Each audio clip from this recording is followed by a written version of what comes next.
In this level, you'll learn to play the open D chord. It includes your index finger, middle finger, and your ring finger.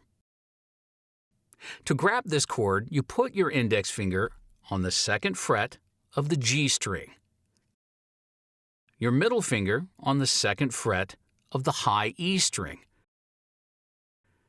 and your ring finger on the 3rd fret of the B string. So, counting from the thinnest string, your index finger goes on the 2nd fret of the 3rd string. Your middle finger goes on the 2nd fret of the 1st string. And your ring finger goes on the 3rd fret of the 2nd string. To play the open D, you start strumming from the 4th string, which means that you should avoid strumming the 5th and 6th strings. The following lessons will teach you to grab this chord one finger at a time, but if you want, you can jump straight to the full chord. Good luck.